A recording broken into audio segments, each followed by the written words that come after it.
In the past, it was a staple of kidnappings for the hostage to hold up a newspaper to prove that they're still alive. The problem with me is that I started reading the newspapers I was holding up. Although I'm still, as you can judge by our social media overlords, in captivity. Nevertheless, I'll try my best to get what news I can out to you given the constraints. First up, stories on the domestic news front that I'm tracking.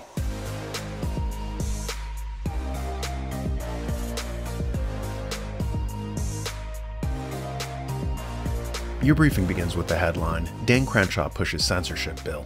Regarding the controversial TikTok ban that's making its way through the legislative process, and that has less to do with banning Chinese interference in our media than with giving the president sweeping new powers to censor websites, young global leader Dan Crenshaw weighed in. Access to everything TikTok has, which means data on all Americans, and with data and with access to your app that you're addicted to, you can vastly manipulate an entire population, which the Chinese have done already. Are you worried that our intelligence agencies are doing the same thing domestically? Am I worried that, I know that they're not. They're not manipulating Americans? They're not controlling the flow of information? Yeah, did you have some evidence otherwise that you'd like to share? I mean, okay. Before the any serious questions? So ByteDance were to say Congressman, you asked for an example of the U.S. intelligence agencies meddling in our information. What about before the 2020 election when 50 members came out and said the Hunter Biden laptop was Russian disinformation? Does that count? No, because I mean they were retired. They were retired, but the FBI had the laptop for over a year. There's nothing even close to what TikTok. Well, here's another example for you, Mr. Crenshaw. The journalist asked you if intelligence agencies are meddling in our media, and this came out during the Church Commission in the 1970s, where they determined that the CIA, as one example, was manipulating our media through something called, Project Mockingbird, which was run by Tom Braden. And this was a project that was all the way back from the OSS days. And Braden was one of the founding fathers of the CIA after World War II. And he was on CNN's Crossfire, when he was masquerading as a journalist, but in fact he was a CIA operative. And their job was to infiltrate the media and manipulate it and to bribe and coerce and take over every journalist of note, they admitted, during the Church Commission. And they owned newspapers, they owned magazines, they owned television stations. They had front companies like Capital Cities, which was run by a future CIA head. I think it was William Colby.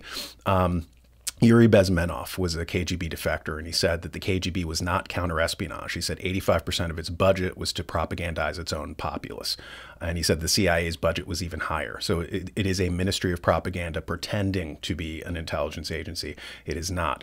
For example, Brazilian journalist Pepe Escobar, he said that the New York Times is essentially the mouthpiece for the State Department, whereas the Washington Post is the mouthpiece for the CIA.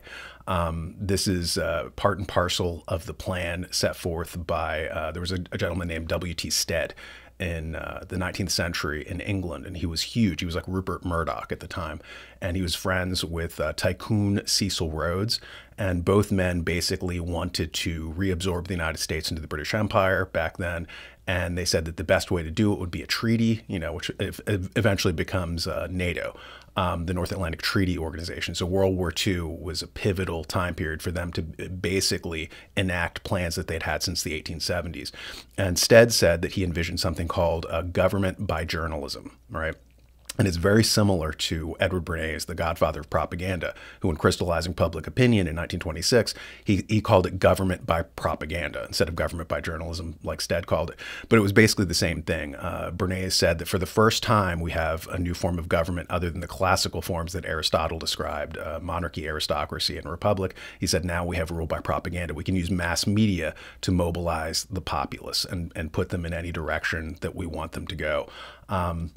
And so, yeah, so that is what the CIA is. Cecil Rhodes, the billionaire that I just referred to in England, he, of course, founded Rhodesia, the Rhodes Scholarships, and he was a fanatic about the British Empire and reabsorbing the United States particularly. And he wanted an Anglo-American empire where Britain had access to America's resources, America's soldiers, and of course America's military, which they eventually get, as I said, in 1949 with NATO. And this brings us to international news, which is about NATO.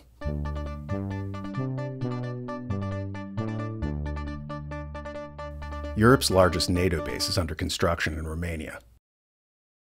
Construction work has begun to expand the existing Romanian 57th Air Base at Mihail Kogalnicianu to become the largest NATO military base in Europe at a cost of around £2.5 billion, or $2.7 billion, Euronews reported on March 16th.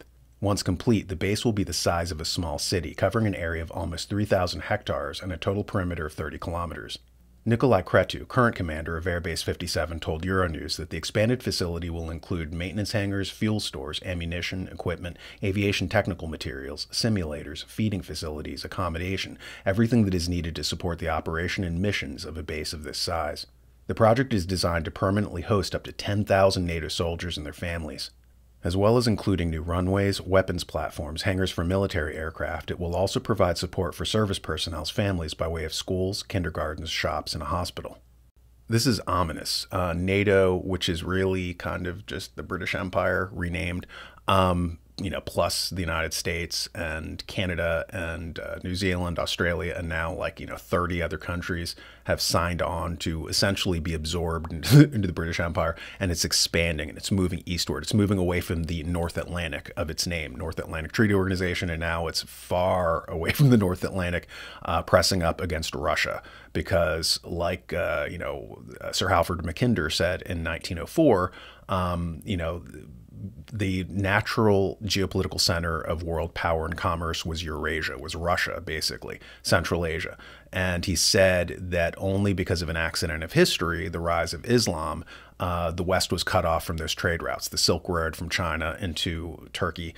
And so Columbus had to go the opposite way to avoid the Muslims. And he accidentally discovers the Americas. All this wealth flows in. And for the first time, the geopolitical center shifts from Eurasia to the Atlantic, where it's been for 500 years. He warned in 1904 that if Russia was ever allowed to industrialize, that the geopolitical center would shift back and that England would become a backwater. So the entire 20th century was to make sure that Germany didn't give technology to Russia and that Russia didn't give cheap fuel to Germany, and to cut Russia off, isolate it. And so now basically that's the game. That's why NATO is there.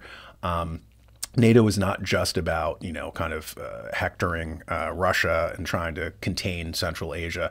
It is also, unfortunately, as Mr. Dan Crenshaw proves, it is a control system in our country, in the United States. As I said before, Cecil Rhodes, he was the rich tycoon, and he left in his will. He said he wanted to create a secret society based on the Jesuits that he would fund in 1877, and their whole job was to basically expand the British Empire, bring the settler colonies back into the British Empire. This became intelligence agencies. This became the CIA, which Mr. Crenshaw apparently is in love with, also NATO. So in 47, the CIA is created out of London, and in 49, it is also created, NATO is created out of London with Ernest Bevin, a Fabian socialist, right? So the Fabian socialists were the ones who were conceptualizing this. This was the think tank back in the 1870s for how to stage a coup and take America over. The first, thing that they did, obviously, as I said, was World War II. That was their opportunity to weld the countries together. And then, the people were told, okay, well, after the war, we're going to, of course, decouple, but they didn't.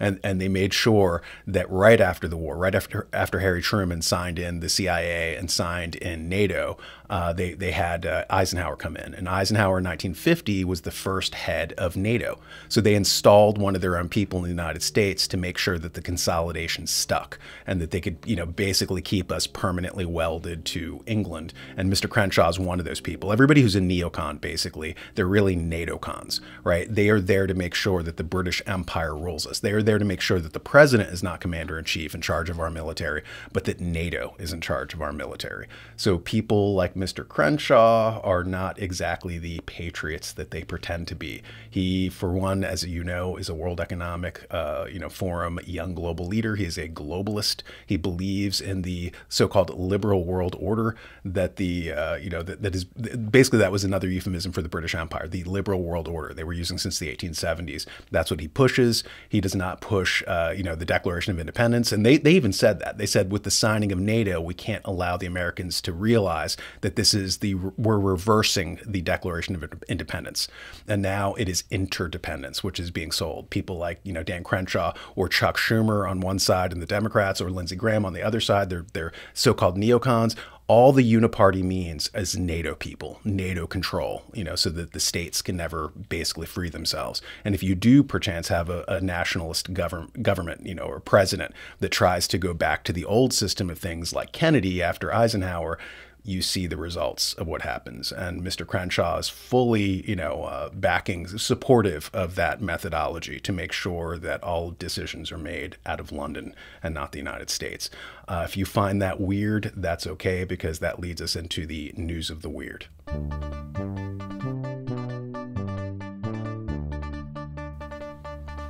Woman identifies as dog. Sleeping in a crate, pooping outdoors, and being rewarded with doggy biscuits for good behavior, like any good pooch.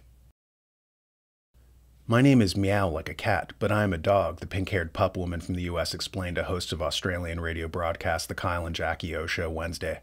Donning a pair of faux dog ears and a collar, Dallin, who refers to herself as Dog Girl and E-Puppy, said she identifies as a dog and has fully immersed herself into the outre lifestyle, even when it comes to nighttime practices. I have pastel blankets and pastel pillows in there, Dallin added of the dog cage she sleeps in each evening. Something about being in a confined space. I don't know if it makes me feel safe from the world or makes me feel like the world is safe from me, but it feels comfort for sure. Dallin, who regularly regales her over 15,000 Twitch viewers with her hound-like habits, including playing games of fetch and gnawing on bones, said she began embracing her big dog energy after becoming an independent adult. So she says her name is Meow like a cat, even though she claims to be a dog. Note how, just as with sexuality, they refuse to color within the lines. My name is Screwdriver, but I'm really a hammer. My name is Watermelon, but I'm really a grape. But enough with fruits. On with the obituaries.